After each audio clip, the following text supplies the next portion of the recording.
देखो भाई, कल एक एप्लीकेशन हमने की थी, मैग्नेटिक फील्ड निकाला था विद द हेल्प ऑफ बियो सर्विस लॉ।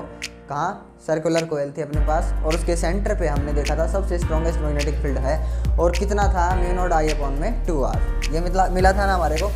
अब इसकी सेकंड एप्लीकेशन है magnetic field due to a straight current carrying conductor infinitely long. Length कितनी है? इनफाइनाइटली लॉन्ग, बहुत ज़्यादा लंबाई समझिए आप।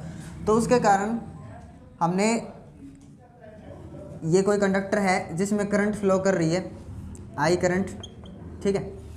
अब इस straight infinitely long current carrying conductor के कारण किसी पॉइंट पे मैग्नेटिक फील्ड कितना होगा वो फाइंड आउट करना है, और वो पॉइंट हमारे को दिया मिलेगा, ये है पॉइंट। इस पी पॉइंट के ऊपर हमने क्या निकालना है बेटा? Magnetic field. समझ में आ रहा है? अब अपने पास बियो सर्विस लॉ ही है और कोई लॉ नहीं है अभी तक, इसलिए हम उसकी एप्लीकेशन देख रहे हैं, मतलब उसका यूज़ बियो सर्विस लॉ की हेल्प से हम निकाल रहे हैं मैग्नेटिक फील्ड, ठीक है। अभी इस पी पॉइंट की स्पेसिफिकेशन में अपने को क्या क्या दिया होता है, मतलब ये कितना डिस्टेंस पे है। भाई एक पॉइंट यहाँ भी तो हो सकता था, ये पॉइंट यहाँ भी तो हो सकता था, तो ये जो पी पॉइंट है ये इन दोनों से कैसे डिफरेंट है। तो इसकी स्पेसिफिकेशन में कुछ चीज़ें गिवन है जो आपने देखनी है। क्या गिवन है इसकी स्पेसिफिकेशन में? इसका परपेंडिकुलर डिस्टेंस दिया होगा, कंडक्टर से इसका परपेंडिकुलर डिस्टेंस क्या है? r, ठीक है भाई। और मैंने बोला कि इधर एक पॉइंट है, इधर एक पॉइंट है, तो मतलब ये पॉइंट उन दोनों से कैसे अलग है, किस चीज़ का फ़र्क है? एंगल का। ध्यान से देखिए, क्योंकि आप यहाँ से देखिए, यहाँ से इसका एंगल क्या है? अलग, और यहाँ से एंगल क्या है? अलग। समझ में आ रहा है? तो एक बार मैं मिला देता हूँ इसको। स्ट्रेट लाइन तो मुश्किल है भाई, फिर भी बना ही देंगे।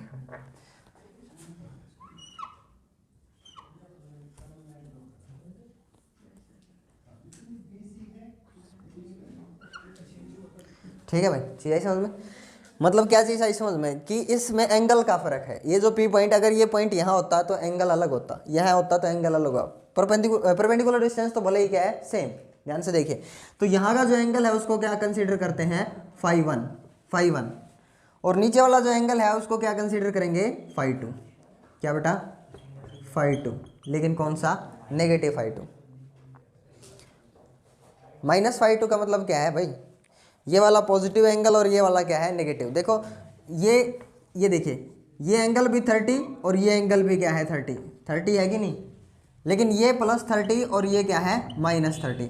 इधर से ऊपर जाइए +30 और इधर से नीचे 30 के दो एंगल हो सकते हैं कि नहीं? ऊपर भी और नीचे भी। तो ये प्लस का कुछ एंगल जिसको मान लिया φ1, ये एंगल कुछ अलग है, नीचे की तरफ है, लेकिन उसके लिए क्या लगा दिया? -φ2। एंगल अलग अलग है। अब देखिए, इसमें करंट फ्लो कर रहा है I, तो हमने क्या लिया? एक छोटा साइज का करंट एलिमेंट लिया। छोटा साइज का करंट एलिमेंट तोड़ेंगे, dl, जिसमें कितना करंट फ्लो कर रहा है? I। तो आइडियल करंट एलिमेंट हो गया यहाँ पे। आई चीज समझ में? अब देखो इसकी पोजीशन यहाँ से कितनी है, यहाँ से इसकी पोजीशन को हम दिखाते हैं dl से, तो दोनों dl के जो दोनों कॉर्नर हैं, दोनों पॉइंट्स को ही इस p पॉइंट पे मिला दिया जाता है। देखो भाई,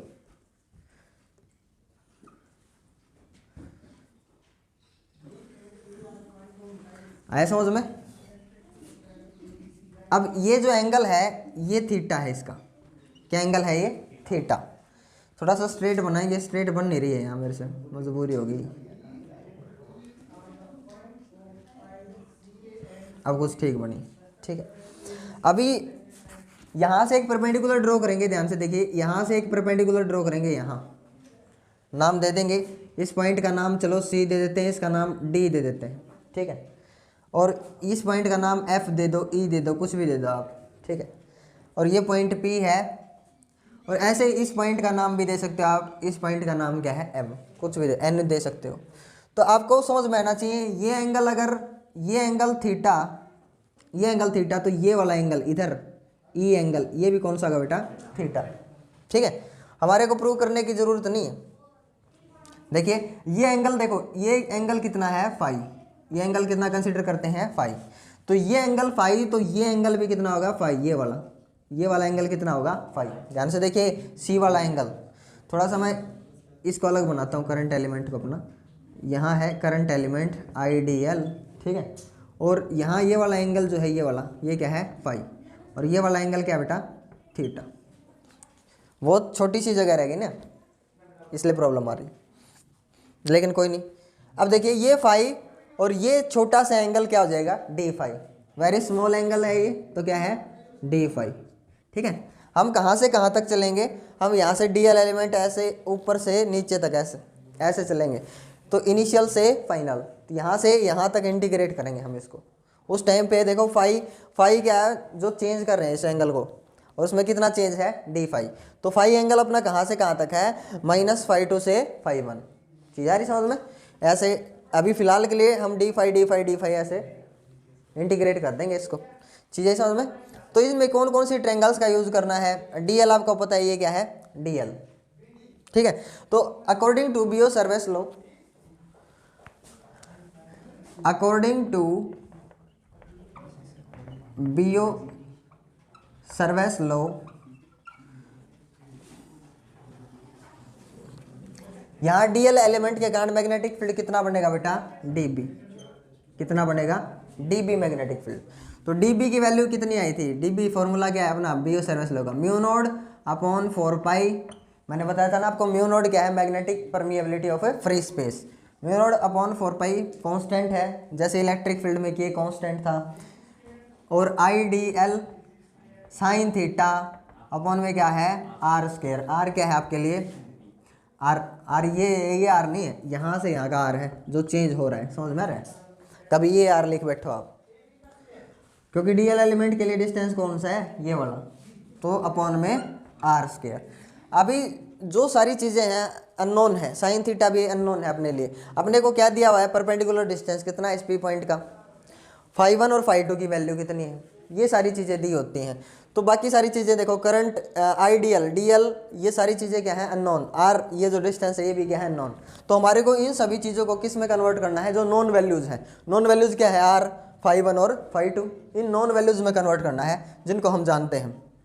तो देखिए आइडियल को आप चेंज करना चाहते हो, किसको, आइडियल। आइडियल बदलना पड़ेगा, साइन थीटा भी बदलना पड़ेगा, और नीचे आर वाला सिस्टम भी। पहले देखेंगे, पहले ट्रायंगल चलेंगे CDE में। किसमें, इन ट्रायंगल, एक साइड इधर मैं रफली कुछ कैलकुलेट करूंगा और इधर इसका क्या चलेगा बेटा, डेरिवेशन। ठीक है, in triangle CDE, triangle CDE में बताइए, अगर आप फाई एंगल लो, कोस फाई, कोस फाई क्या होगा, कोस फाई बताइए बेटा।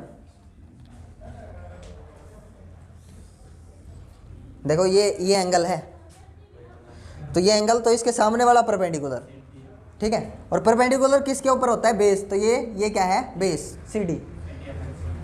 तो कोस फाई का, कोस थीटा का फॉर्मूला क्या होता है, बेस अपॉन में हाइपोटेनियस। तो बेस CD और हाइपोटेनियस क्या है, DL। अरे DL CE, हाँ। तो बेस क्या है, CD अपॉन में DL, यानी कि CE मेरा क्या है, हाइपोटेनियस। तो DL को आप क्या लिख सकते हो, DL CD अपॉन में कोस फाई। ठीक है, एक सॉल्व हुआ। अब इस ट्रायंगल में देखिए, CD को हम रिप्लेस करेंगे इस ट्रायंगल में। देखिए देखो, ये आपने बहुत ज़्यादा पढ़ा हुआ है, ये if angle is so small, जन थीटा को क्या लिखोगे, आर्क अपॉन में आर्क, ये आर्क है, अपॉन में रेडियस, आर्क अपॉन में रेडियस। तो ध्यान से देखिए, ये आर्क है और ये आर क्या है, radius. Angle is so small, D phi. तो आप CD को रिप्लेस करके क्या लिख सकते हो, CD इज इक्वल्स टू क्या आ गया बेटा, R इंटू में D फाई। बताओ आया कि नहीं समझ में। अब देखो D फाई क्या होगा, आर्क यानी कि CD अपॉन में रेडियस। तो CD को क्या लिखोगे आप, R इंटू D फाई। लिख भी दो ऐसे, किस ट्रायंगल में, in triangle CDP, triangle CDP में। आया ना समझ में। तो अब देखिए ये क्या हो जाएगा, CD की रिप्लेसमेंट आप क्या कर सकते हो, R D फाई अपॉन में कोस फाई। ठीक है, तो अब इस चीज़ को लिख सकता हूँ मैं, DL को मैं लिख सकता हूँ R into D phi upon में कोस फाई बाई।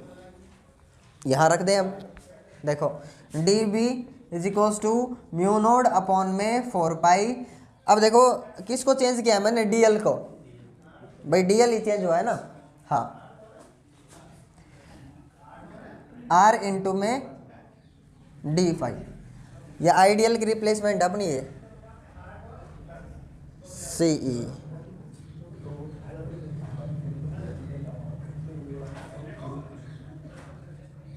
नहीं सही है, डीएल की रिप्लेसमेंट है भाई ये।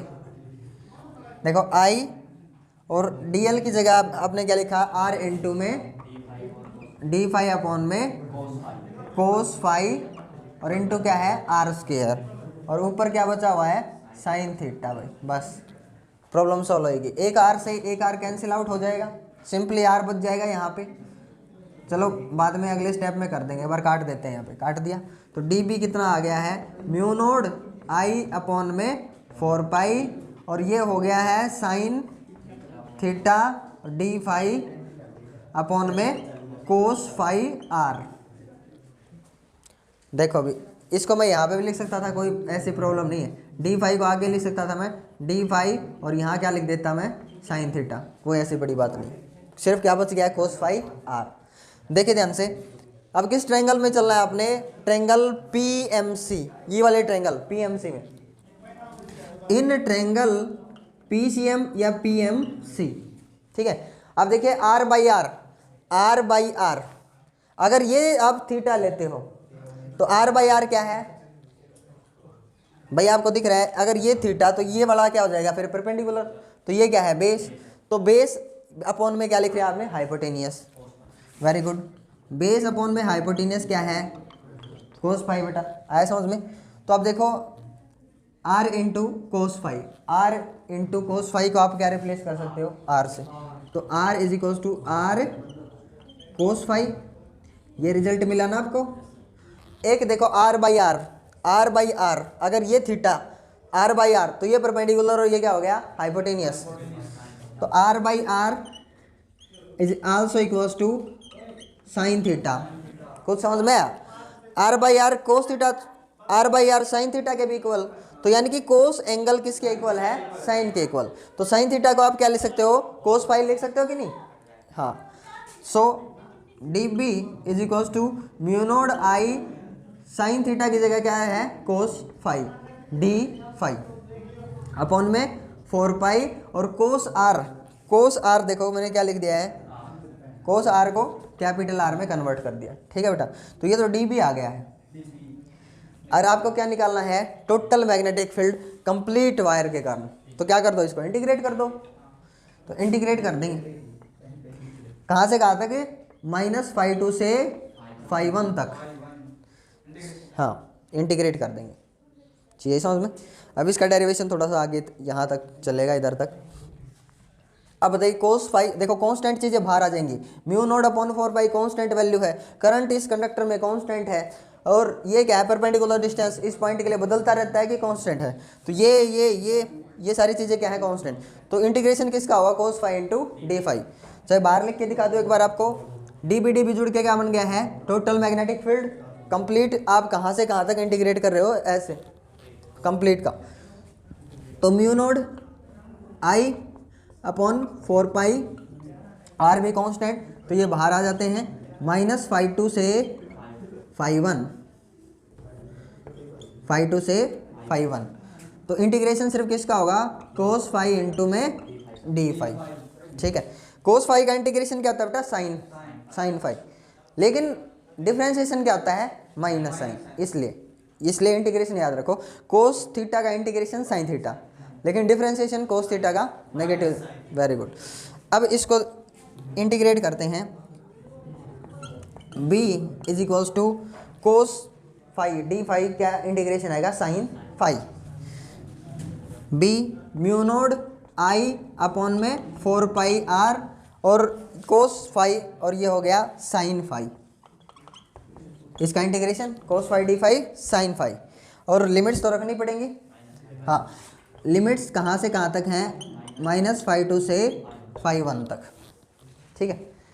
तो अपर लिमिट माइनस क्या करेंगे लोअर लिमिट, तो फॉर्मूला क्या आ जाएगा b is equals to mu naught upon में 4 पाई आई भी है और नीचे आर भी है, दिख रहा है। हाँ, upper limit sine φ1, upper limit क्या आ जाएगा साइन φ1 माइनस लोअर लिमिट करोगे माइनस साइन फाई है, तो माइनस माइनस क्या हो जाएगा प्लस, तो प्लस साइन φ2, थोड़ा सा अच्छे से लिखना पड़ेगा भाई।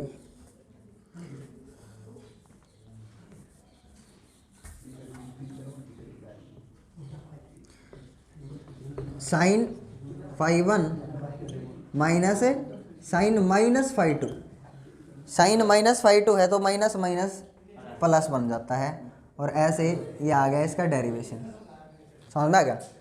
ये आ गया अपने पास ये वाला रिजल्टेंट इसका total magnetic field due to this infinitely long straight current carrying conductor, current flow कर रहा है जिसमें आई। ठीक है, अब इसमें कुछ स्पेशल केसेस हैं बेटा, स्पेशल केसेस वो आपको ध्यान रखने हैं। आए समझ में? देख लो एक बार क्या क्या है मैंने। इसमें कन्फ्यूजन होती है, जब तक आप 2-3 बार प्रैक्टिस नहीं करोगे तब तक समझ में नहीं आएगा। देखो ध्यान से, मैं फिर से बता रहा हूँ, 1 मिनट में रिवाइज हो जाएगा। कौन सी ट्रायंगल लेनी है आपने? CDE। इसमें कौन सा एंगल है? ये वाला कोस, ये वाला फाई, सॉरी, क्योंकि ये वाला फाई तो ये वाला भी क्या होगा? फाई। आप देखो अगर इसको आप एज इट इज मिला दोगे तो ये इधर आ जाएगा परपेंडिकुलर, 0 हो जाएगा एंगल। ये फाई 0, ये वाला फाई अगर इसको आप ऊपर ले जाओ तो ये परपेंडिकुलर इस पे आ जाएगा कि नहीं? प्रूव करने की जरूरत नहीं है कि ये वाला है इसके इक्वल है।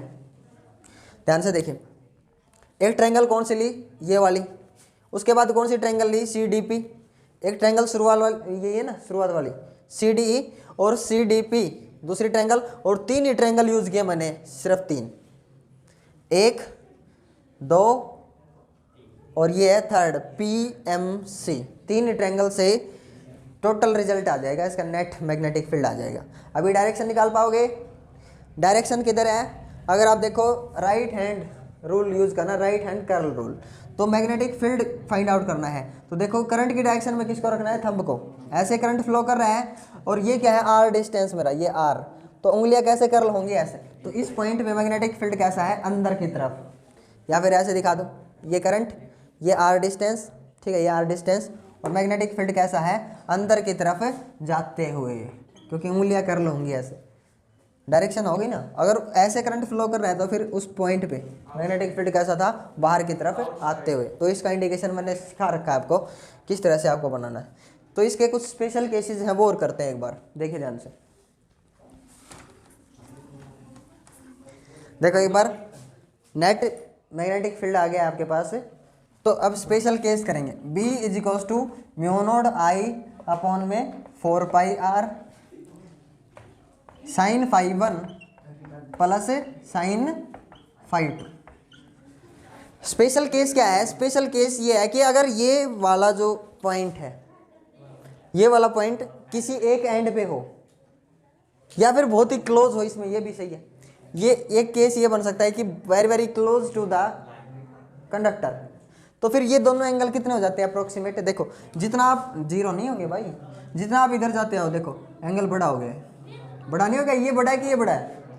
हाँ, बहुत क्लोज आने पर अप्रोक्सीमेट ये एंगल कितना हो जाता है? 90 डिग्री। हाँ, तो ये वाला केस कर लेते हैं पहले। इफ स्पेशल केसेस, पहला स्पेशल केस क्या है? If point P is very very close to the conductor, उस टाइम पे ये भी 90 और ये भी कितना हो जाएगा बेटा? 90। साइन 5 और 5 दोनों क्या हो जाएंगे? 90। तो B = क्या हो जाएगा? μ0I/4πr साइन 90 साइन 91, तो ये हो जाएगा 2 2 जा 4, कैंसिल आउट। ठीक है, कितना हो जाएगा? μ0I/2πr। आया कि नहीं समझ में? ये स्पेशल केस है। एक दूसरा स्पेशल केस क्या बनेगा? If this point is lies at one end of the conductor, एक एंड के करीब है। ये दिखाता हूँ मैं आपको ऐसा करके। अगर ये पॉइंट इधर कहीं लाई करता है एक एंड के क्लोज, वैसे तो इन्फिनिटली लॉन्ग है, अगर इसकी लेंथ को फाइनाइट मान लें, 1 मीटर 2 मीटर फाइनाइट मान लें, तो किसी एक एंड के क्लोज है, तो एक ये वाला एंगल φ1 तो क्या हो गया? 0, लेकिन ये क्या है? 90। समझ में? ये वाला एंगल क्या है? 90, ये वाला यहाँ। तो एक साइन φ1 0 और साइन 90 कितना हो गया? 1। उस टाइम पे सेकंड केस इसका, if point P is at one end of the conductor, near to लिखना चाहिए, at near to one end of the conductor.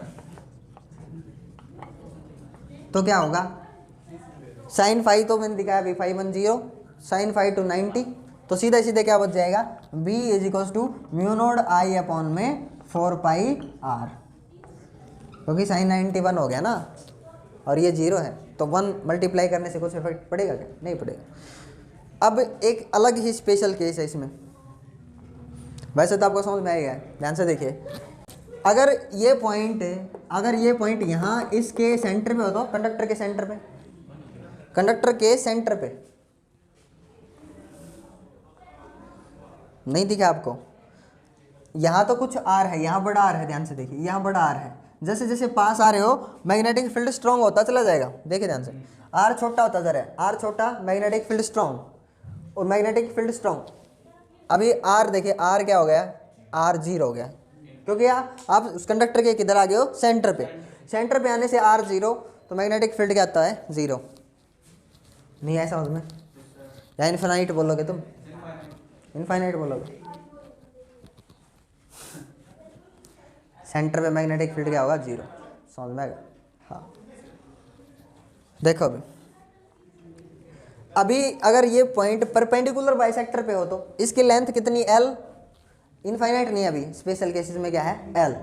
अगर परपेंडिकुलर बाइसेक्टर पे है, परपेंडिकुलर बाइसेक्ट कर रहा है, तो उस टाइम पे φ1 और φ2 क्या हो जाते हैं, दोनों 45 के।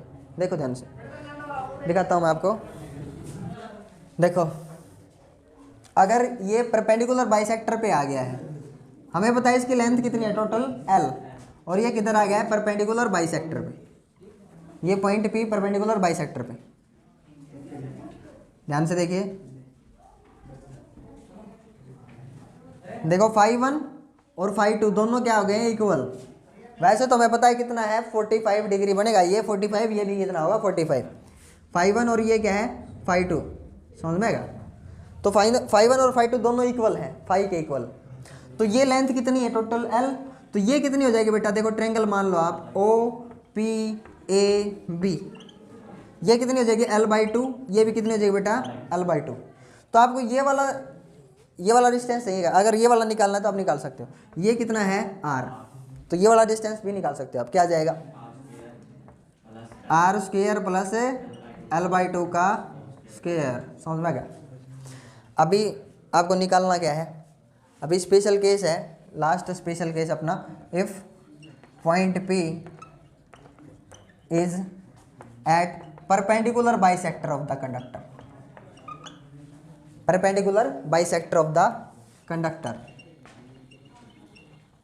तो उस टाइम पे B मैग्नेटिक फील्ड कितना होगा, म्यू नोड I अपॉन में 4 पाई r।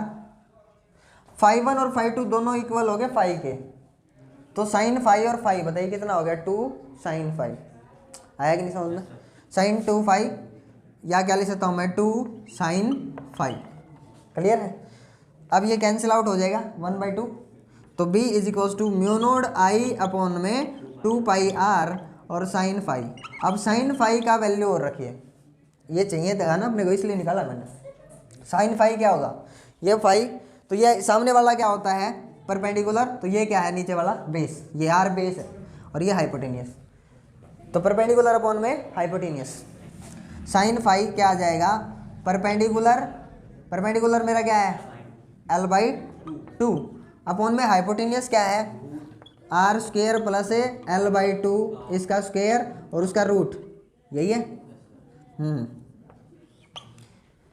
तो देखिए इसको सोल्व करने पे क्या मिलेगा, l/2, कोई problem, l/2 r² plus l² by कितना हो जाएगा, 4, आ रहे समझ में, रूट कर देंगे बाद में। इसका नीचे कितना बचेगा, एलसीएम कितना लोगे आप, 4, तो ऊपर कितना चला जाएगा, 4r², आ रहे हैं समझ में। यहाँ कितना होगा, l², चाहिए समझ में, क्या पलट जाएगा, देखिए ध्यान से, इसका रूट है इतने का, तो इसका भी तो रूट होगा, यानी कि आपके पास क्या है L/2, L/2 ऐसे लिख सकता हूँ मैं। यहाँ ये पलट जाएगा कितना 4r² तो है ही नीचे, प्लस L² और उसका क्या है रूट, और नीचे क्या है 4, तो 4 बाहर आके क्या बन जाएगा 2, 2 से 2 कैंसिल आउट, आया ना समझ में, रूट में था ये, 2 से 2 कैंसिल आउट, सीधा क्या बच जाएगा L/4r² प्लस में L²। तो अब ये वैल्यू यहाँ रखेंगे sin फाई, sin फाई आ गया अपना, sin फाई कैलकुलेट करके दिखाया मैंने आपको, ठीक है ना। तो sin फाई ये है, sin फाई रखते हैं अभी यहाँ फॉर्मूले में, b = μ0I में 2πr, और ये sin फाई रखा L/4r² प्लस L²रूट, ये आ गया बेटा। अगर परपेंडिकुलर बाइसेक्टर पे लाई करता है तो वो पॉइंट, अभी परपेंडिकुलर बाइसेक्टर पे थोड़ी ना आपको दिख रहा है φ1 अलग है φ2 अलग है, और परपेंडिकुलर बाइसेक्टर पे होने से दोनों एंगल क्या हो जाते हैं इक्वल, आई चीज समझ में, ठीक है ना। तो इसके ऊपर एक न्यूमेरिकल है कुछ ऐसा सही, देखिए एक बार, देखो न्यूमेरिकल क्या गिवन है भाई, न्यूमेरिकल ये गिवन है कि एक L लेंथ की वायर है, कितनी लेंथ की L length, given length of wire, उसको किस तरह से अरेंज किया गया है स्क्वायर की फॉर्म में,